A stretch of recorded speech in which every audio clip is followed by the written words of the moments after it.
Assalamualaikum warahmatullahi wabarakatuh. Bismillahirrahmanirrahim. Alhamdulillahirrabbilalamin. Salatu wassalamu ala asyrafil anbiya'i wal mursalin Sayyidina wa maulana Muhammadin wa ala alihi wa sahbihi ajmain.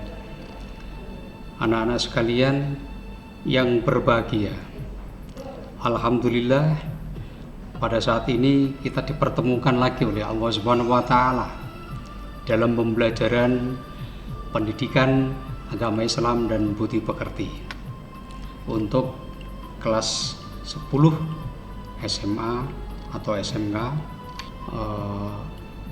semester 1. Insya Allah kita berniat untuk belajar adalah dalam rangka untuk tholabul ilmi karena Allah Ta'ala, yang insya Allah kita akan menjadi mendapatkan tempat yang mulia, mendapatkan ridho dari Allah Subhanahu wa taala. Amin, Allahumma amin. Anak-anak sekalian, kalian adalah kebanggaan orang tua, kebanggaan para bapak ibu guru, kebanggaan bagi negara Indonesia.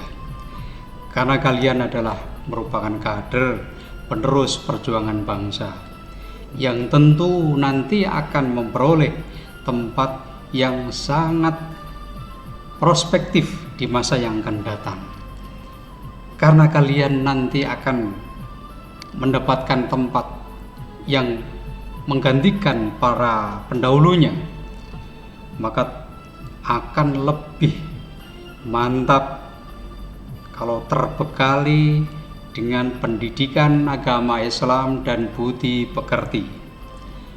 Banyak orang cerdas, banyak orang pandai, jika tidak terikutkan, tidak include di dalamnya, yakni pendidikan agama dan tentu agama Islam dalam hal ini dan budi pekerti, maka akan bisa membahayakan bagi kita semua, terutama adalah nanti yang akan menempati tempat-tempat yang sangat strategis, orang yang memiliki kebijakan yang bisa menentukan abang ijone negara.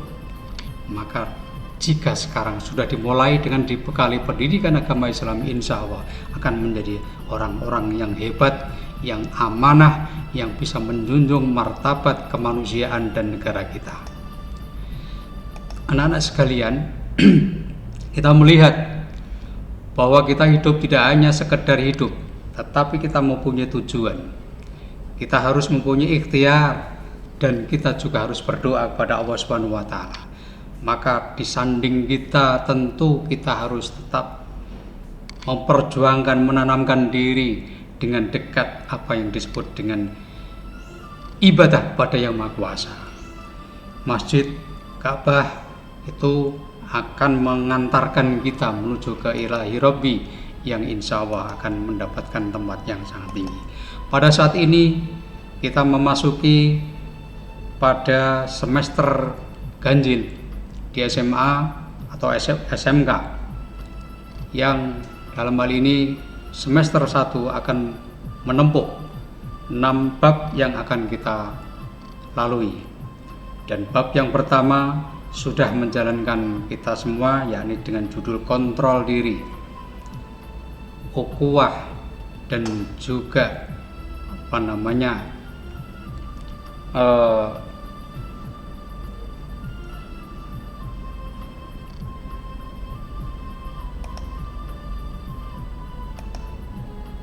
sekarang kita memasuki bab yang kedua. Bab yang kedua, kita senantiasa sebagai manusia yang selalu berikhtiar dan berdoa. Mudah-mudahan langkah-langkah kita ini akan mendapatkan ridho dan bimbingannya. Bab yang kedua kita akan dikenalkan dengan 7 Asmaul Husna. Dari 99 Asmaul Husna yang dimiliki oleh asma-asma Allah yang sangat indah, yang sangat bagus. Dari 7 ini kita pahami terlebih dahulu, karena ini sangat juga bersentuhan dengan kegiatan-kegiatan keseharian kita. Yang pertama kita akan mengenal 7 Asmaul Husna Allah Subhanahu wa taala.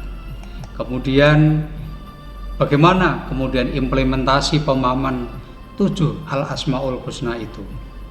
Mudah-mudahan kita semua akan mendapatkan bimbingan dari Allah Subhanahu wa taala.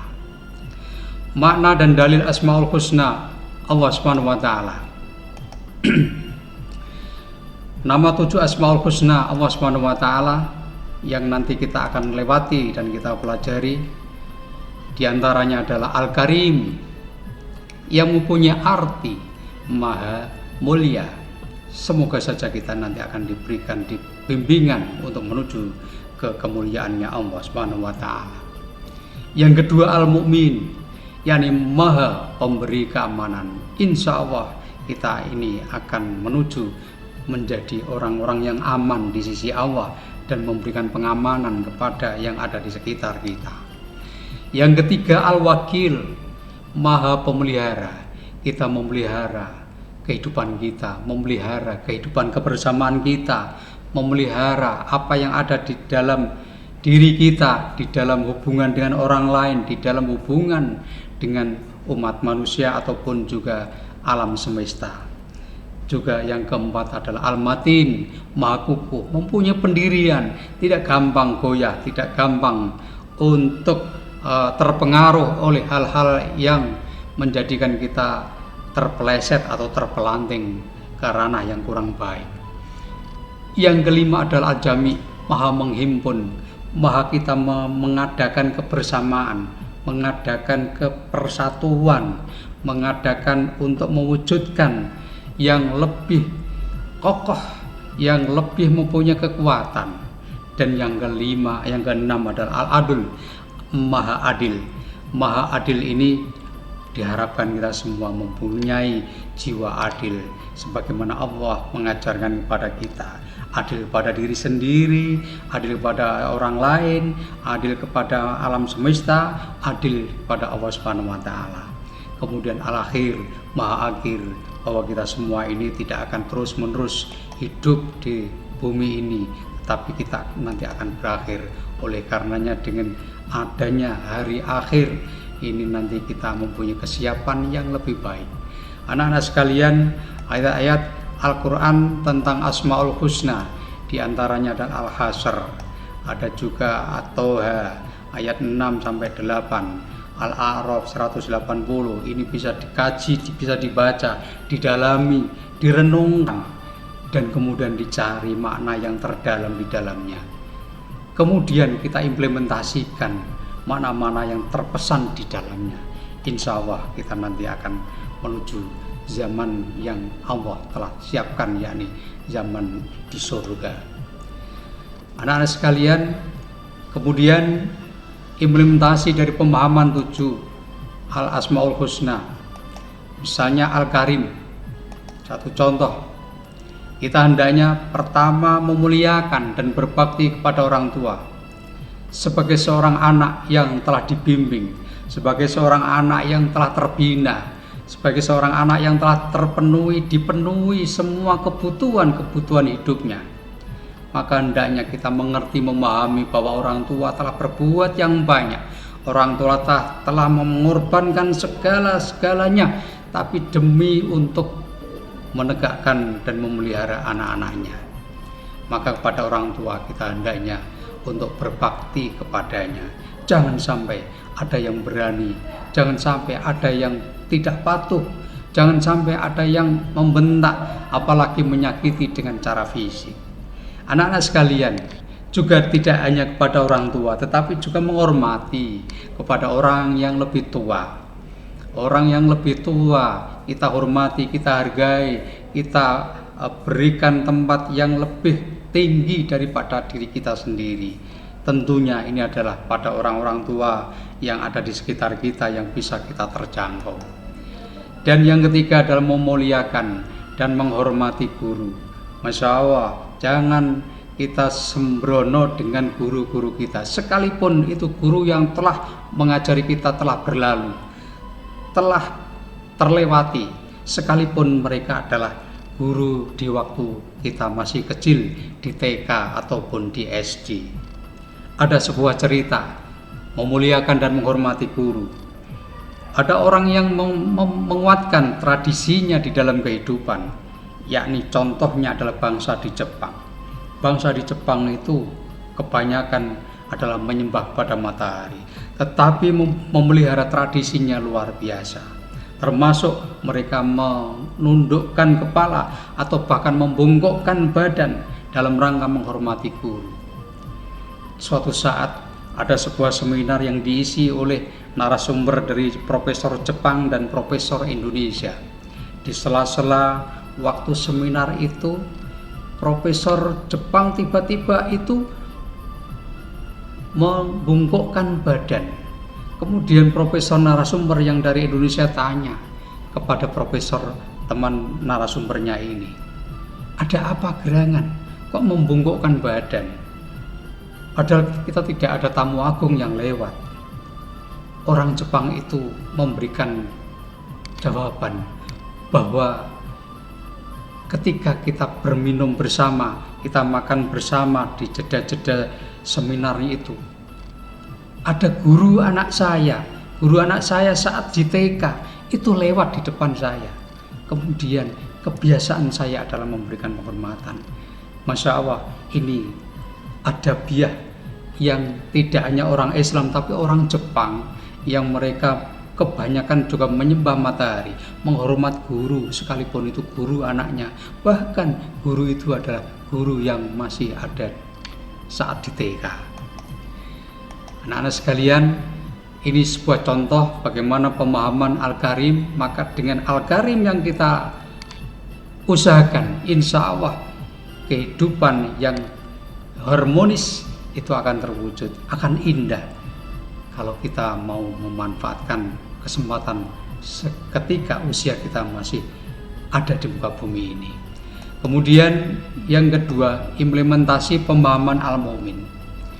Di antara implementasi pemahaman pada pemahaman al-mu'min ini adalah diantaranya adalah berpartisipasi dalam menjaga keamanan rumah, menjaga keamanan lingkungan, menjaga keamanan sekolah, menjaga keamanan negara, menjaga keamanan ideologi negara bangsa kita.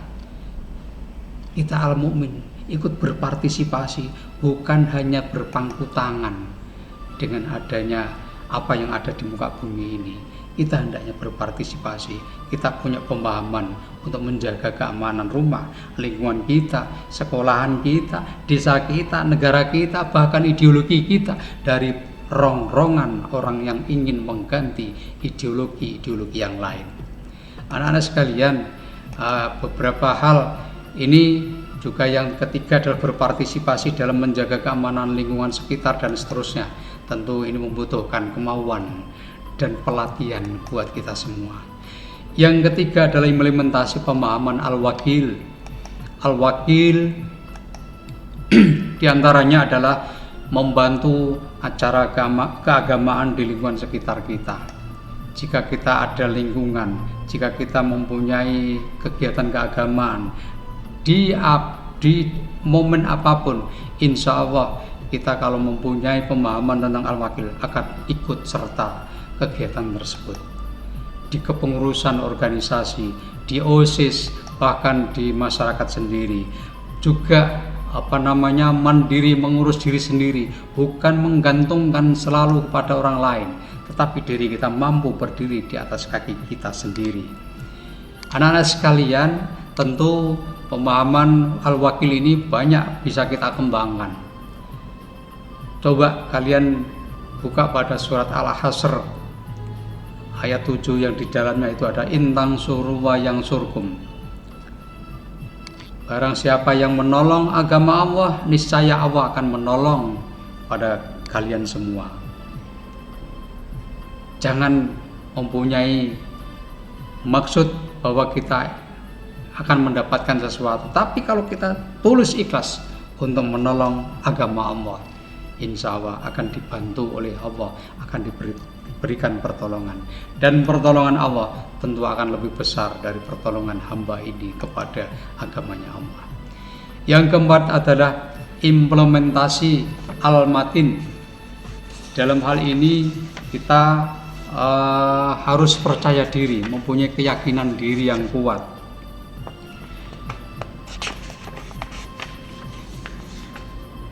Jangan mudah untuk goyah Di tengah-tengah masyarakat kita banyak goyangan-goyangan, banyak goncangan-goncangan, banyak gangguan-gangguan dan seterusnya.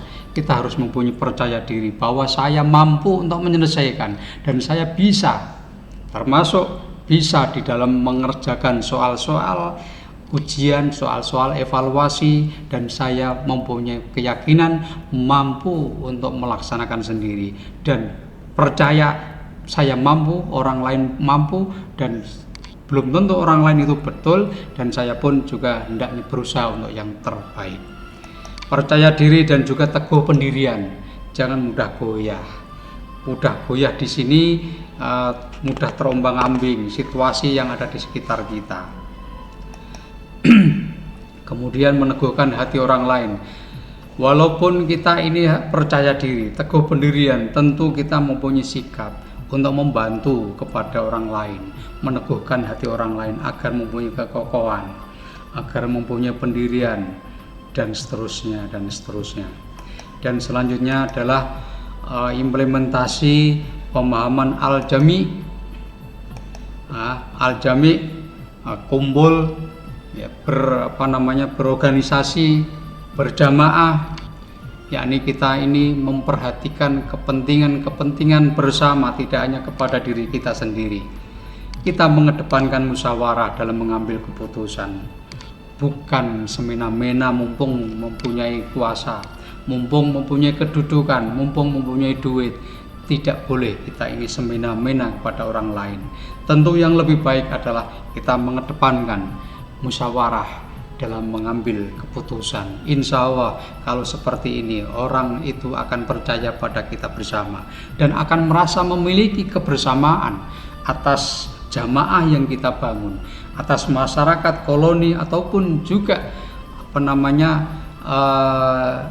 jamiah yang kita punyai. Insya Allah seperti itu. Kemudian di samping untuk mengedepankan musyawarah dalam mengambil keputusan, kita juga menjaga persatuan dan kesatuan. Jangan menganggap bahwa diri kita mampu berbuat sesuatu dengan cara diri sendiri.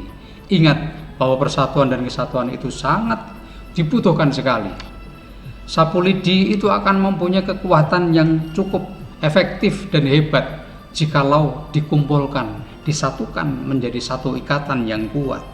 Tetapi sapu lidi kalau hanya berjalan dengan diri sendiri, sapu lidi yang hanya bekerja diri sendiri, maka hasilnya akan jauh berbeda dengan kalau itu dikumpulkan menjadi satu berjamaah. Kemudian kalau persatuan dan kesatuan bisa terbentuk, maka perbanyaklah amal kebaikan, memperbanyak amal kebaikan, karena kita jamaah insya Allah nanti akan mewujudkan perkara-perkara di dunia ini, urusan-urusan dunia ini akan dimudahkan oleh Yang Maha Kuasa. Yang keenam adalah implementasi berkaitan dengan pemahaman al-adl. Al-adl di antaranya adalah kita hendaknya menempatkan sesuatu pada tempatnya. Insya Allah akan indah nantinya. Menempatkan sesuatu pada tempatnya akan sangat mendapatkan tempat yang enak dan menjadikan harmonis dalam kehidupan ini. Coba kalau kita membayangkan menempatkan sesuatu bukan pada tempatnya. Kita membuang sampah, mestinya ditempatkan di tempat sampah yang sudah tersedia, yang sudah diusahakan. Tetapi karena ada nafsu pribadi yang menguasainya, maka membuang sampah dengan seenaknya akan menjadikan malapetaka bagi yang lain, tidak indah dipandang mata, bahkan akan mengundang mara bahaya, penyakit, dan seterusnya. Kita bayangkan seandainya kita itu menempatkan sesuatu bukan pada tempatnya. Satu contoh, mata ini hanya mampu untuk dipakai membuka mata selama sekian jam, misalnya sekian 8 jam, tetapi dipaksakan dibuka mata sampai 12 bahkan 14 jam, niscaya itu bukan pada tempatnya. Itu akan bisa mengakibatkan mata akan cenderung lebih rapuh dan mengundang penyakit. Kita bayangkan juga seandainya kita menempatkan bahwa kopiah, topi atau songkok ataupun juga belangkon yang dipunyai. Tempatnya itu adalah di kepala. Di kepala ini yang paling mudah dan paling tepat. Tetapi kalau ini ditempatkan, memakainya bukan di kepala tetapi di kaki, sungguh orang ini adalah tidak tahu diri. Itulah kita hendaknya menempatkan sesuatu pada tempatnya. Insya Allah akan menjadi indah pada saatnya nanti. Kemudian juga menjadikan pemimpin yang adil. Andikan kita bisa menjadi pemimpin yang adil, alangkah bahagianya, alangkah sejahteranya, alangkah tenangnya negeri atau masyarakat itu ketika dipimpin oleh orang-orang yang adil. Jangan sampai terjadi ketidakadilan, hanya memikirkan nafsu pribadi, nafsu keluarganya, nafsu untuk golongannya dan seterusnya. Maka jadilah orang yang menjadi al-adil, orang yang menjadi pemimpin yang adil di tengah-tengah masyarakat kita.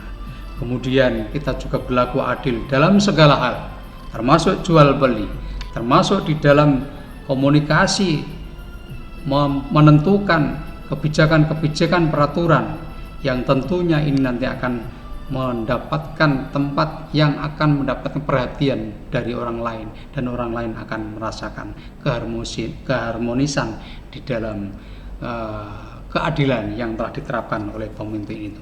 Oleh karena itu, pribadi-pribadi kita ini, mari kita berjuang, berusaha untuk menjadi perilaku-perilaku yang adil. Janganlah hanya menuntut keadilan kepada orang lain atau kepada pemimpin kita, tetapi kita mengabaikan diri kita sendiri tidak bisa berlaku adil. Lakukanlah adil pada diri sendiri. Jangan hanya menuntut, tapi diri kita sendiri yang kita perjuangkan terlebih dahulu. Insya Allah nanti terimplementasikan pada masyarakat luas yang lebih banyak menghasilkan atau menerima ataupun akibat dari perbuatan adil kita semua. Yang ketujuh adalah implementasi pemahaman al-akhir.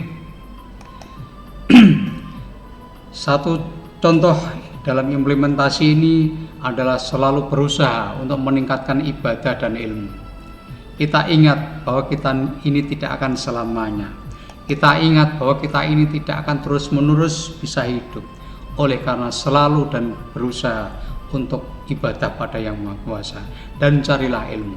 Ibadah insya Allah ini akan bisa mengantarkan kita menuju ke jalannya Allah. Dengan ilmu, insya Allah ilmu ini akan mengantarkan kita menjadi orang-orang yang mudah untuk menghadapi dan menyelesaikan perkara-perkara urusan di dunia ini. Ada pepatah, dengan ilmu hidup akan mudah, dengan seni hidup akan menjadi indah, dan dengan agama hidup akan menjadi terarah. Insya Allah seperti itu. Dan karena pemahaman al-akhir, kita juga harus merasakan kita semua manusia biasa yang tentu ada kekurangan dan kesalahan. Maka tidak henti-hentinya selalu bertobat atas segala dosa dan kesalahan. Insya Allah Allah maha memberikan pertobatan hambanya. Tidak ada orang yang tidak diterima oleh tobatnya oleh Allah Subhanahu wa Ta'ala, kecuali kalau orang itu sudah melalaikan sampai ajalnya di lehernya. Dan sekaligus pemahaman al-akhir ini mengajak orang lain untuk berbuat baik. Selalu kita mengajak pada orang lain untuk berbuat baik. Amar ma'ruf nahi mungkar. Ayo terus mengajak kebaikan. Teman-teman kita yang mau belok ke jalan yang tidak baik, ayo kita ingatkan, kita ajak untuk menuju ke jalan yang baik. Ketika teman mau tidak belajar, kita ingatkan bahwa kita adalah saat-saat orang yang mencari ilmu. Jangan sia-siakan waktu yang kita punya ini untuk tidak selalu mencari ilmu. Cari ilmu dan selalu berbuat baik. Insya Allah yang demikian itu akan menjadi hamba-hamba yang baik dan tidak akan sia-sia di dalam hidup ini. Kiranya demikian anak-anak sekalian, ada 7 yang bisa kita contohkan di dalam Asmaul Husna, yang tentu ini masih banyak lagi Asmaul Husna yang perlu kajian-kajian berikutnya. Ini merupakan stimulus, ini merupakan dasar basic, ini merupakan pijakan kita untuk kita bisa hidup bersama-sama dengan orang lain dan diri kita selama di dunia dan selamat di akhirat. Kiranya demikian, dan terima kasih atas perhatiannya. Moga-moga bermanfaat ilmu yang kita punya ini.